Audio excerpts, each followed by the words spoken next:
você citou ali que o Correios estava no plano de desestatização e, ao mesmo tempo, também, o governo atual é contra, né, o senhor já se posicionou aqui contra também.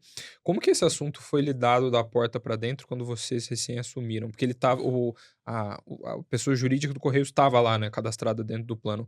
Como é que foi para vocês fazer isso? E, assim, as privatizações que a gente tem aqui no Brasil, elas sempre meio que mudam governo a governo, né, então teve privatização da Sabesp, e aí, às vezes alguma entidade se manifesta querendo contestar juridicamente e tudo mais.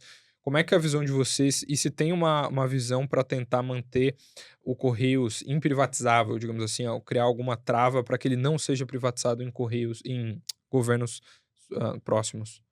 Você sabe qual a melhor trava que existe para isso? Eu acho, é a vontade popular. Eu vi que saiu uma pesquisa recente, que mostra, assim, que o povo brasileiro não quer ver Petrobras, Caixa e Correios privatizado. Por quê? Porque são empresas que o povo sabe a importância que tem. Então as pessoas sabem a importância que o correio tem para o país. Então eu acho que esse é um elemento muito importante.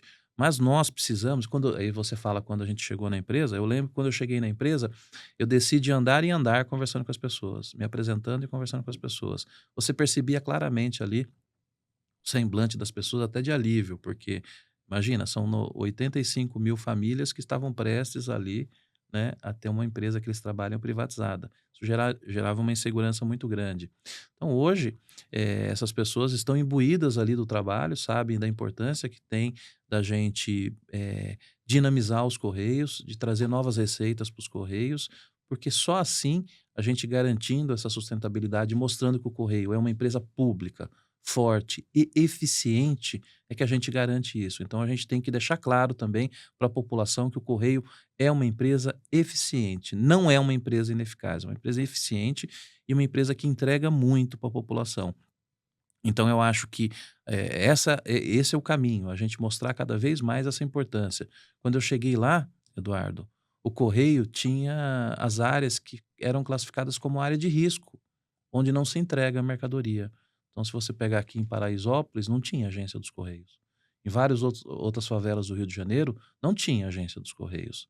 Não tinha nenhum representante dos correios lá, nada que pudesse fazer com que a população se comunicasse. Nós não enxergamos essas áreas como áreas de risco. Nós enxergamos essas áreas como áreas em que a população vive e áreas que precisam do atendimento e precisam da prestação do serviço público. Esse E é perdão, isso. desculpa te interromper, esse conceito de área de risco estava na gestão anterior ou tinha agência lá e vocês fecharam? Como que foi isso? Isso, muitas agências foram fechadas nessas áreas por serem classificadas como áreas de risco. Pelo contrário, nós estamos reabrindo.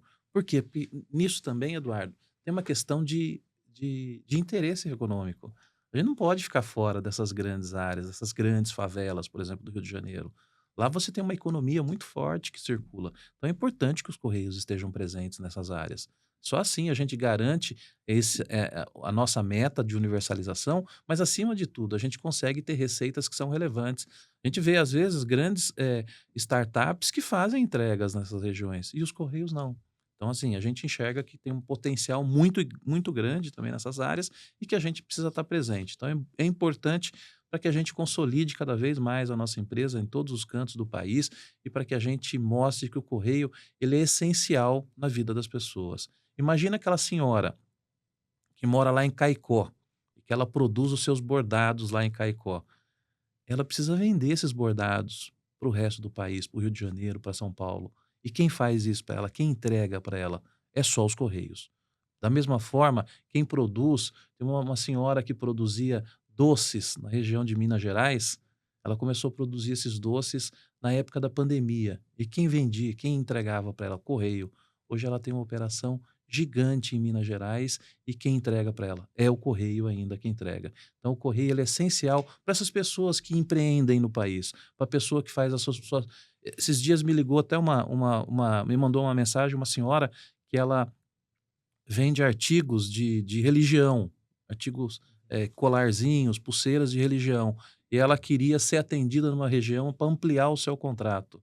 Então, assim, o correio é importante na vida das pessoas para que as pessoas aquilo que elas produzem, que elas possam colocar no mercado interno. E vocês são competitivos hoje na visão de vocês com relação à tarifa, essas coisas, em relação às outras transportadoras, outros serviços logísticos para digo, vocês têm a capilaridade, né, que eu acho que é o grande diferencial dos Correios, mas quando tem um produtor, por exemplo, como você citou na região de Minas, ou alguém no Nordeste, no Norte, uma região mais afastada, os Correios cobram mais baratos do que uma transportadora privada? Sem dúvida. E o assim, às vezes pode existir algum problema com uma tarifa ou outra numa região, mas assim, posso te garantir, essas pessoas só estão nos Correios, eles só querem trabalhar com os Correios. E isso é muito curioso, porque as pessoas falam: "Não quero sair do Correio, eu quero continuar no Correio". Eu acho que o Correio ele é uma empresa que ela é fundamental para que a gente incentive o empreendedorismo no país, e é isso que a gente vem fazendo. E tem um outro, enfim, tem algumas outras iniciativas que são importantes também que a gente está fazendo dentro dos Correios, que eu falei para você que nós queremos consolidar a nossa empresa como uma empresa de logística. E a gente lançou agora um programa, uma linha da nossa empresa, que é o Correios Agro. A gente quer entregar também produtos do agro, a gente quer entregar também agricultura familiar. Você sabe a importância que a agricultura familiar tem no Brasil para garantir a alimentação do nosso povo. Então, os Correios também estão voltados a esse segmento. Eu assinei um acordo de cooperação com o ministro Paulo Teixeira também, agora no final de fevereiro, justamente para garantir que os Correios possam atuar nesse importante segmento que é o da agricultura familiar. E só nós somos capazes de fazer isso no país.